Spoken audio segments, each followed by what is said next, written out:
Hello everyone and welcome to Unacademy. मेरा नाम है शिवांगी गौतम और आज की क्लास में हम एक बहुत इंपॉर्टेंट इशू को डिस्कस करेंगे। आज the prime minister will be inaugurating India first public ropeway at Kashi. किस तरीके से पब्लिक ट्रांसपोर्टेशन को मदद करेगा ये रोपवे, किस तरीके से जो ट्रैफिक कंजेशन है उसको ईज करेगा, और काशी विश्वनाथ कॉरिडोर का क्या लेना देना होगा इस पर्टिकुलर रोपवे से, कौन से स्टेशन कवर करे जाएंगे, which will be the major functionaries with which are associated with the ropeway। आइए आज की क्लास में हम ये सब कुछ डिटेल में डिस्कस करते हैं। ये न्यूज में इसलिए था क्योंकि हिंदुस्तान का ये पहला पब्लिक ट्रांसपोर्ट रोपवे होगा, लेकिन दुनिया का तीसरा। सो इट इज एक्सपेक्टेड कि जो थर्ड वर्ल्ड का रोपवे होगा that will be launched in Banaras today, जहां पे from the cantt railway station, जो बनारस जंक्शन का स्टेशन है, वहां से टिल द गडोलिया क्रॉसिंग ये रोपवे रन करेगा। इसमें कौन से स्टेशन आएंगे, लेंथ क्या होगी, इस प्रोजेक्ट को पूरा का पूरा कैसे बनाया जाएगा वो भी देखते हैं। तो प्रपोज ये जो रोपवे है कंस्ट्रक्ट किया जाएगा कैंट रेलवे स्टेशन से चर्च स्क्वायर गडोलिया तक, जहां पे रफली जो एरियल डिस्टेंस होगा, जहां पे केबल्स और ये सब कुछ लाई जाएंगी, 3.45 किलोमीटर का ये स्ट्रेच होगा। रफली आप मान सकते हो 3.5 किलोमीटर का। 400 करोड़ का आउटले प्लान है, जो कि सेंट्रल और स्टेट गवर्नमेंट के बीच में डिवाइड किया जाएगा 80:20 के बीच में। 80% खर्चा इस 400 करोड़ में से सेंट्रल गवर्नमेंट देगी, 20% खर्चा देगी स्टेट गवर्नमेंट। और इंडिया दुनिया का ऐसा तीसरा देश बनेगा जहां पे रोपवे को एक पब्लिक ट्रांसपोर्टेशन में यूज किया जा रहा होगा after Bolivia and Mexico. Bolivia and Mexico में, ताकि ट्रैफिक कंजेशन को रोक पाए। इस वजह से उन्होंने बहुत सारे ऐसे एरियल रोपवेज बना रखे हैं। इंडिया विल बी, एंड ये काशी वाला जो प्रोजेक्ट है that will be the first of its kind जो इंडिया में होगा।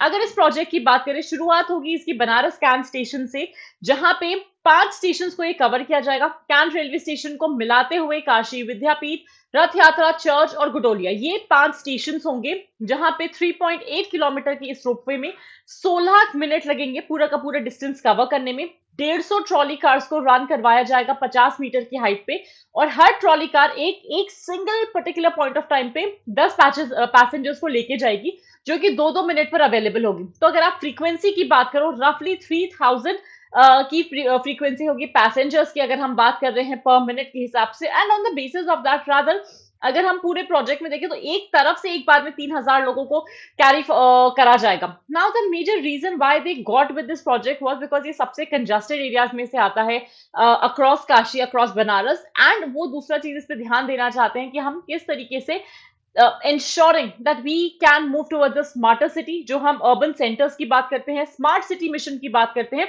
उसमें हम काशी पे कैसे काम कर सकते हैं।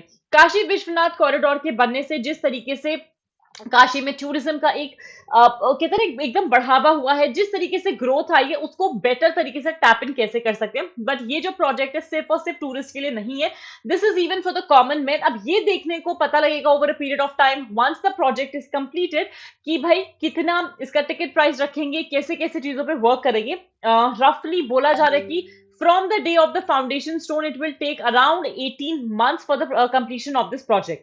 नाउ अगर हम बात करें काशी विश्वनाथ कॉरिडोर की, ये अपने आप में एक बहुत प्रोमिनेंट सेंटर प्ले करता है कि भाई इसी वजह से तो ये पूरा का पूरा रोपवे को बनाया जा रहा है। तो क्या है काशी विश्वनाथ कॉरिडोर, इसमें किस तरीके के चेंजेस को स्टिपुलेट करवाया गया।